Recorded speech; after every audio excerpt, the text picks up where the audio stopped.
መዝሙርን መልመድ፣ ቅዳሴን መልመድ፣ ቤተክርስቲያንን መልመድ። ቆብም ተለምዷል፣ ቀሚስም ተለምዷል፣ መስቀልም ተለምዷል። ምን ያልተለመደ ነገር አለ? ቁርባኑንም ለምደነዋል። መልመድ ከባድ በሽታ ነው። እየቀነስን እንመጣለን። በእውነቱ አሁን መነኩሴ ምን የሀገራችን ገበሬው ምን ይላል? እረኛ በአፍላው እስኪ ሙሉት። አታውቁትም? አሁን የቻይና ንግግር ጠይቃችሁ ታውቁት ነበር።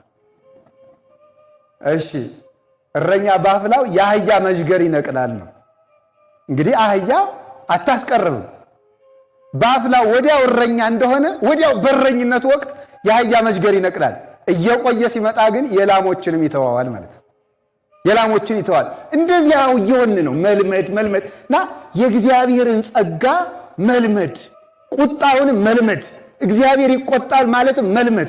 አሁንማ እንዴት እንደተበላሸን ማየት ከፈለጋችሁ ጭራሽ ደጋግናችሁ የሚባል ስብከት ነው እንጂ ከፍታችኋል መባል እንኳን መስማት አንፈልግም።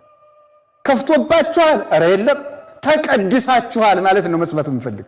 የሚቆረቁር ነገር መስማት አንፈልግም። ሰው ራሱን የሚያስብበት ፈጽሞ ጊዜ እያጣ ነው። ታውቃላችሁ፣ እስመ ለዘብዙሃ አማይጸንዎ ብዙሃ ይታሰስዎ። ብዙ ለሰጡት ሰው ብዙ ይጠብቁበታል ብሏል ጌታ። ብዙ ከተሰጠው ሰው ብዙ ይጠበቅበታል። መድኃኔ ዓለም አብዝቶ የከፈለንን ያህል አብዝቶ ይጠብቅብናል። ሌላ ዕዳ የለብንም፣ የፍቅር ዕዳ ግን አለብን። ወዶን ለሞት አምላክ ማሳደድ ነው መልሱ። ወዶን ለሞት አምላክ እሱን በመውደድ ፈንታ ኃጢአትን በመውደድ ባርነት ተዘፍቆ ያለ ሰው እንዲህ ያለ ሰው ይሄን ሁሉ የመጣ አሁን እኮ የእግዚአብሔር ፍቅርም ተለመደ። ድሮ እኮ ድራማም ያስለቅሰን ነበርኩ። አሁን እኮ የስቅለት ዕለት እኮ ማልቀስ ተተናል። በምንም ታምር ሰው ሞተ ከቴም ለሰው ሊያለቅስ ነው። እንዲሁ አሁን እኔ ተደብድቦ ካልሆነ የሚያለቅስ የለም። እንኳን ወንዱ ሴቱም በእውነቱ እንዲሁ የሴቶቻችን የእናቶቻችን የእህቶቻችን እንባ ሰማይን ቀዶ መንበረ ጸባዖት ይደርስ ነበረ። አሁን ሴቱም ትቶታል ይመስለኛል። ያላየዋቸው ግን ተትቷል። እንባ ቀረ። ዕዳ ከሌለብን ዲያብሎስ ከኛ ሞትን ማምጣት አይቻለውም። ርቱ ሃይማኖት ምን ይላል? ሰይጣን ካንተ እንዲርቅልህ ትፈልጋለህ? እንዲርቅልህ ከፈለግ የሰይጣን ዕዳ ሊኖርብህ አይገባም። ክፉ አበዳሪን ገንዘቡን በጊዜ ወርውሮ መጣል ነው። ወርውሮ ከጣልክበት ማለዳም ማታም መጥቶ አይነዘንዝህም። የሰይጣን ዕዳ ከሌለብህ ሞት የሰይጣን ዕዳ ነው፣ አትቀሰፍም። የሰይጣን ዕዳ ደግሞ ኃጢአት ነው። ገንዘቡ ካለብህ ግን በጠዋትም በማለዳም ሰላምክን ይነሳል። ከብረህ ከተቀመጥክበት ያዋርዳል። ዝሙቱ የሰይጣን ዕዳ ነው። ዘሩ፣ ኃጢአቱ፣ እንዲህ ያለው አመንዝራነቱ በሙሉ እንዴት እንደነገሰበትን አስተውላችሁታል? ይህን ወርውሮ ያልጣለ ሰው የሰይጣን ዕዳ በላዩ ላይ አለበት እና አሁን የእግዚአብሔር ፍቅርም ተለመደ። ክርስቶስ ስለኛ ሞተ፣ ለመድ ነው። በምንም ታምር ምን ነው አንድ ቀን መቸንከሩን አስበን እንኳን እንባ ጠብ ብትለን ኑሮ ይህን ሁሉ ኃጢአታችን አጥበን በጣል ነው ነበረ። እንባ ማለት የኃጢአትን ዕዳ የሚፈቅ ነው።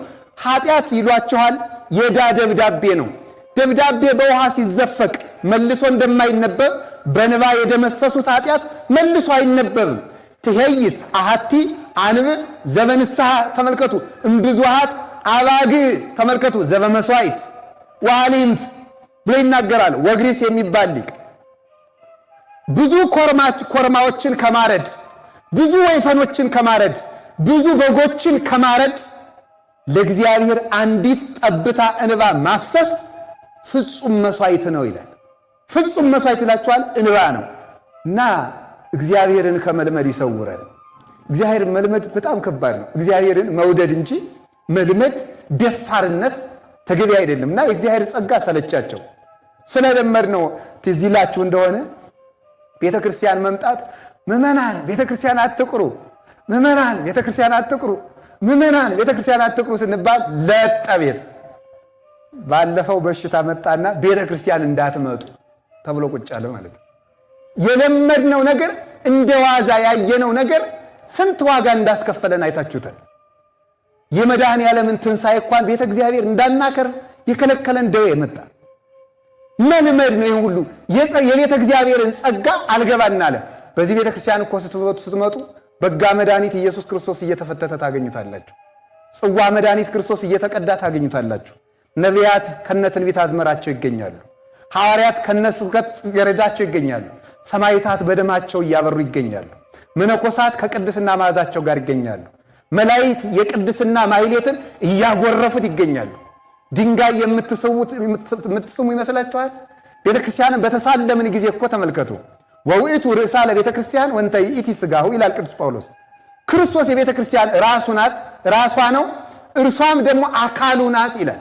ስለዚህ የቤተ ክርስቲያን ሕንፃውን፣ ግድግዳውን፣ አፈሩን በሳምን ጊዜ የክርስቶስን እጁን፣ እግሩን፣ ልብሱን እንደ ሳምን ትቆጥሩታላችሁ። ያንን ስለለመድ ነው፣ ጀብ ማለት ስለጀመርን፣ ቅዳሴው ላይ ሄሎ ቅዳሴ ላይ ነኝ ማለት ስለጀመርን፣ ስለለመድ ነው፣ መፍራት ስለቀረ፣ የእግዚአብሔር መፍራቱ ስለቀረ ስለለመድ ነው። የለመድነው ነገር ዕዳ መጣ።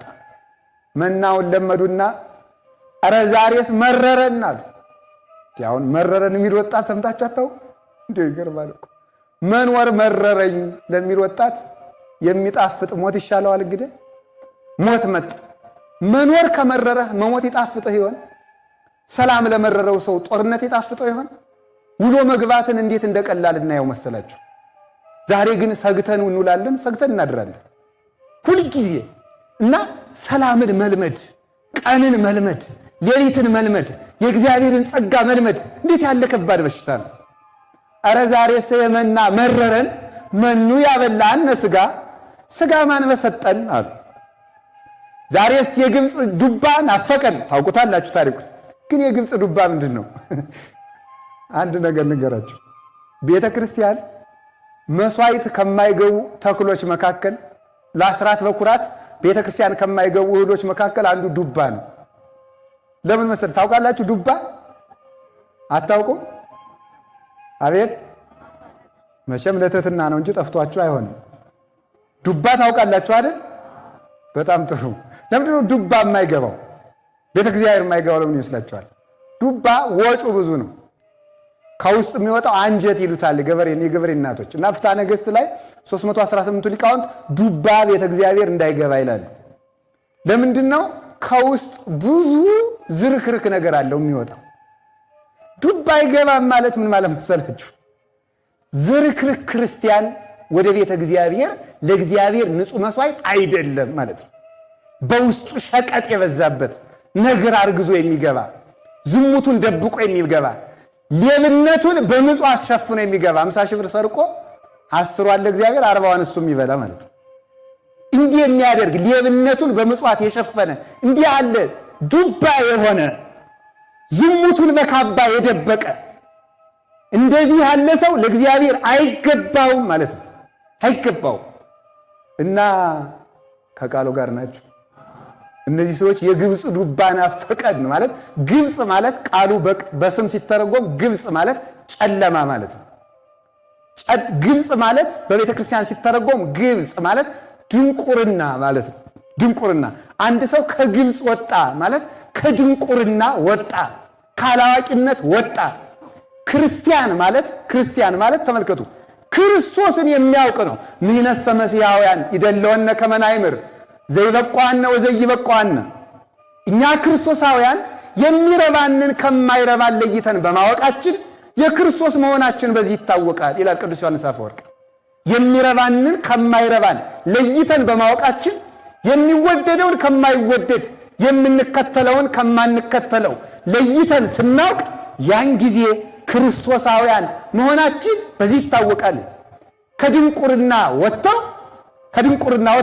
እንደገና የግብፅ ዱባ ማለት የድንቁርናና የኃጢአት እንጀራ ማለት ነው። ሰርቀው የሚበሉት፣ ቀምተው የሚበሉት፣ ደም አፍሰው የሚበሉት እንጀራ የግብፅ እንጀራ ተብሎ ይባላል። ከእግዚአብሔር የወጣ የግብፅ እንጀራ ዛሬ ብዙዎቹ የሚበሉት የግብፅ እንጀራ ነው መስሏቸው ነው እንጂ ሁሉም ተራው ሲደርስ ይቀራል። የሚገርማችሁ በዚህ ዓለም ላይ ስንኖር በጣም ከባዱ ነገር ደስታን መቆጣጠር ነው። ሐዘን ቀላል ነው። ደስታን መግታት ግን ገባር ነው። ባለስልጣን ሆነው በሰው ደም የሚኖሩ ነጋዴ ሆነው በሰው ደም የሚኖሩ ይሄን ቢያውቁ እንዴት መልካም ነው። የደም እንጀራ እየበሉ ከሆነ ያ ደም የሚያሰጥምበት ጊዜ ይኖራል። በኢትዮጵያ ታሪክ ለአንድ ቀን የነገሰ ንጉሥ ነበር። ይገርማቸዋል። አንድ ቀን ነግሶ የዚያን ዕለት የሞተ ማለት ነው። የሞተ በምን እንደሆነ ታውቃላችሁ? በደስታ ነው። ነገሰ። ሰዎቹ ተሰብስበው እንኳን ደስ አለህ እያሉ ሊስሙት ክብብ ብለው ሲውሉ እስትንፋስ አጥሮት ታፍኖ ሞተ። ደስታም አፍኖ ይገላል። ጠበንጃ ብቻ የሚገል አይምሰላችሁ። ጎራዴ ብቻ የሚገል የታጠቁ ሰራዊት የያዘ ሰው በደስታ ታፍኖ ሊሞት ይችላል። ሰው ማወቅ የሚገባው ይሄንን ነው። ግብፃውያንን ያሰጠመ የግብፅ እንጀራ ማለት የግብፅ ዱባ ማለት የዓለም ግሳንግሷ ሰርቆ ቀምቶ የሚበላ ቋንጃ ቆርጦ ደም አፍሶ በሰው ደም እጁን ታጥቦ የሚበላ ይህ የግብፅ እንጀራ ነው። ፈርዖንን እንዳሰጠመ መስጠሙ ያማራቸው ሰዎች ናቸው። እንዲህ ብለው እግዚአብሔርን ሲፈታተኑ ሥጋ ማን በሰጠን ብለው ሲመኙ የእግዚአብሔር መና ሲሰለቻቸው በል እንግዲህ ራሳችሁን አንጹ፣ ነገ ሥጋውን እንደ ዓሣ ወርድላችኋለሁ በላቸው አለው እግዚአብሔር ለሙሴ። ሥጋው ወረደላቸው። ሁሉም ሰው እየሳሳ ባፉ በላ። አፋቸው ላይ እንዳለ ወተት ለሚፈልግ ወተት፣ ሥጋ ለሚፈልግ ሥጋ፣ ቅቤ ለሚፈልግ ቅቤ ሆነላቸው አፋቸው ላይ። ወንዘ አዲ መብልኦሙ ወመጽአ መቅሰፍተ እግዚአብሔር ላይ ሊሆሙ። ሥጋ አፋቸው ላይ እንዳለ ሳይውጡት እግዚአብሔር እባብ አስነሳና በእባብ ቀሰፋቸው። ሁሉም አለቁ። ያን ጊዜ በምኞት የተቃጠሉት በሙሉ እዚያው ረገፉና እዚያው ተቀበሩ። ወሰመይዎ ስሞ ለውእቱ መካን መቃብረ ፍቶት እስመ ቀበርዎሙ በህየ ለለፈተው ሕዝብ ይላል። የተመኙትን ሰዎች በዚያ ቀብረዋቸዋልና ስለዚህ ያ ቦታ የምኞት መቃብር ተባለ ይላል። የተመኙትን ያላግባብ የተመኙትን በዚያ ስለቀበሯቸው ምኞታቸው የቀበራቸው ሰዎች የተቀበሩበት ቦታ ምን ተባለ? የምኞት መቃብር ማለት። ለምን ሲባል እዚያ ረግፈው የቀሩት በምኞታቸው ነው። ስለዚህ እነዚያን ሰዎች ማን ቀበራቸው ስትሉ ምኞታቸው። ምኞታቸው በሉ ምን አላችሁኝ? ሌሎቹ ተመልከቱ፣ ወግዕዙ እንፍትወተ መቃብር ተመልከቱ። ሌሎቹ ግን የተረፉት ያልተመኙት ብቻ ከዚያ ወጥተው በሌላ ቦታ አደሩ ይላል። ምኞት ቀበራቸው። ቅዱስ ምኞት የተመኙት ወጡ፣ ርኩስ ምኞት የተመኙት እዚያው ተቀበሩ። እግዚአብሔር ከመቀበር ይሰውረን፣ እንድንቀበርም ይርዳን። አሜን በሉ እንጂ ሞት ሲሆን ዝም ትላላችሁ አይደለም? እስኪ አንድ ጊዜ ሁላችሁም ወደ ቤታችሁ ወደምትሄዱበት አቅጣጫ ፊታችሁ ዙሩ። እንደተቀመጣችሁ ዙሩ፣ ሁላችሁም ዙሩ። ወደ ቤታችሁ ትእዛዝ ስለሆነ ሁላችሁም ዙሩ።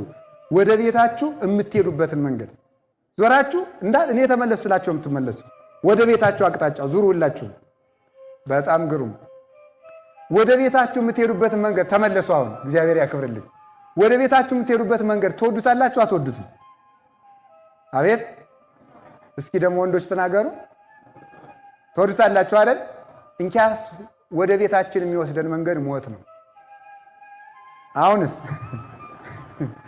ስለዚህ ቅዱስ ዳዊት ምን አለ? ወፍናዊ ሁኒ ለሞት ዘእግዚአብሔር ውእቱ። ተመልከቱ፣ ሞት ወደ እግዚአብሔር የሚሄዱበት መንገድ ነው። በሌላም ይተረጎማል። የሞትን ስልቱን የሚያውቀው እግዚአብሔር ነው። የሞቱን ስልቱን የሚያውቀው እግዚአብሔር ብቻ ስለሆነ እግዚአብሔር ብቻ መጥቶ ሞት እንድነሳለን። የሞትን ጥበቡን የሚያውቅ እሱ ስለሆነ የሞትን ጥበቡን ስላላወቅነው እኮ ነው እየሞትን ያለነ የሞትን። ስለዚህ ምን ተመልከቱ፣ የማታውቅ ከሆነ ከሚያውቅ መጠጋት እንደሚገባ ሞት እንዴት እንደሆነ የሞት ጥበቡን አታውቅምና፣ ስለዚህ የሞትን ጥበብ ወደሚያውቅ ወደ መድኃኒዓለም መጠጋት ነው። የሞትን ጥበብ አውቆ ሞትን በመጣበት መንገድ ተቀብሎ ቀብሮታል። ስለዚህ የእግዚአብሔር ቤተሰቦች ሞት ወደ እግዚአብሔር የምንሄድበት መንገድ እንደገና የምንወለድበት አዲስ ማህፀን ነው። አዲስ ማህፀን በትንሣኤ የምንወለድበት። ክርስቲያን ሲቀበር እየተጸነሰ እንጂ እየሞተ እንዳይመስላችሁ። ለምርጥ ልደት፣ ለተመረጠ ልደት፣ ምርጦች ለሚወለዱበት ለብርሃን ልደት እየተጸነስ ነው። ሰው ከጥምቀት ይጸነሳል፣ ከመምህር ይጸነሳል፣ ከእናቱ ይጸነሳል፣ ከመቃብር ይጸነሳል፣ ከእንባ ይጸነሳል፣ ከንስሐ ይጸነሳል። ከነዚህ ማህፀኖች ይወለዳል። እነዚህ ሰዎች ስለዚህ እንድንቀበር ይርዳል። እሺ እነዚህ ሰዎች በዚያ ተቀበሩ። ወደ ትምህርታችን እንምጣና ባጭሩ ትምህርቱን ልጠቅላችሁ፣ መሰረታዊ ሐሳቡን ወይም ፍቹን ነግሬያችሁ። በዚህ ዓለም ላይ ሰውን የሚቀብረው ምኞቱ ነው። ዲያብሎስን መጀመሪያ የቀበረው ምንድነው? ምኞቱ ነው። አምላክ መሆን እፈልጋለሁ ማለቱ ቀበረው። ባደረ ጨለማ ተጠቅሎ እንዲወድቅ አደረገው። ምኞት ዲያብሎስን በጥልቅ መቃብር ቀበረው። ዲያብሎስ ሲኦል ወይም እንጦሮጦስ መውረዱ አይደለም ተቀበረው የሚባለው። አንድ ሰው ተቀበረ የሚባለው በተቆፈረ 3 ክንድ ከስንዝር ጉድጓዱ ሲቀበር አይደለም፣ ወይም ሲኦል ውስጥ ሲገባ አይደለም። ሰው ተቀበረ የሚባለው ከእግዚአብሔር ምሕረት ውጭ ሲሆን፣ ከእግዚአብሔር ምሕረት ውጭ የሆነለት ያ ሰው ተቀበረ ተብሎ ይነገራል። ምን መሰላችሁ?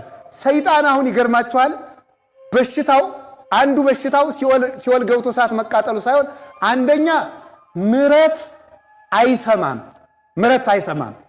ምሕረት አያደርግም። እሱ ብቻ አይደለም፣ ምሕረት አይፈልግም። የሚገርመኝ እኔ ይሄ ነው። ሰይጣን እግዚአብሔር ልማረህ ቢለው እንኳን ምሕረት እንዳይፈልግ ሆኗል። አንድ ሰው ዲያብሎስ መሆኑን የምታውቁት ጥያቄ ልጠይቃችሁ የእግዚአብሔር ሰዎች፣ ሰይጣን ቤተ እግዚአብሔር ይገባል አይገባም? ይገባል አይገባም? ይገባል። አይታችሁታል? ሰይጣን ቤተ እግዚአብሔር ይገባል አይገባም? ይገባል አይገባም? እሺ በጣም አንድ ነገር ተቀብላችሁ ከኔ በሉ፣ ሰይጣን በሉ፣ ምሕረት አያደርግም፣ ምሕረት አይሰማም፣ ምሕረት አይፈልግም። በጣም ጥሩ። ምሕረት የማያደርግ፣ ምሕረት የማይሰማ፣ ምሕረት የማይፈልግ እሱ ምን ይባላል? ምን ይባላል? መልሱላችሁም። ሰይጣን ይባላል። ዛሬ እውነትም ምሕረት የማይፈልጉ፣ ምሕረት የማያደርጉ፣ ምሕረት የማይሰሙ ሰዎች ዲያብሎሶች ናቸው። እና ሰይጣን ቤተ እግዚአብሔር ይገባል ስትባሉ ያንን ሳይሆን ምሕረት ካልፈለጋችሁ ሰይጣኖች ናችሁ ማለት ነው። እንዳትቀየሙ።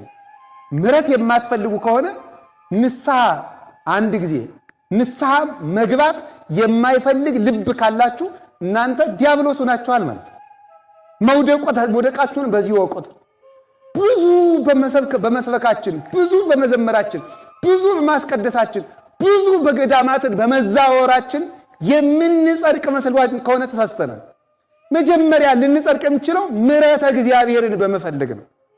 ሐሰስኩ ገጸከ ገጸ ዚአከ አሐስስ እግዚኦ ኢትሚት ገጸከ ምኔ። ቅዱስ ዳዊት አቤቱ ምሕረትህን እፈልጋለሁ፣ ፊትህን እፈልጋለሁ። ምሕረት የሚፈልግ ልቡና ያለው እግዚአብሔር የራበው ሰው፣ እግዚአብሔር የጠማው ሰው እሱ በእርግጥ ከሰይጣን ባርነት መውጣት ይፈልጋል። ቢያንስ እንኳን መፈለግ ያቅታችኋል። ቢያንስ መፈለግ።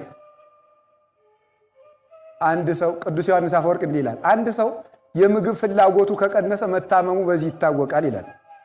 ለዚህ ዮሐንስ አፈወርቅን መጥቀስ አያስፈልግም፣ ሐኪሞችም ያውቁታል እንዳትሉ፣ እውነታችሁን ነው። እናንተም ታውቁታላችሁ፣ ግን አታውቁትም። አንድ ሰው መብላት ፍላጎቱ ከቆመ ታመመ ይባላል።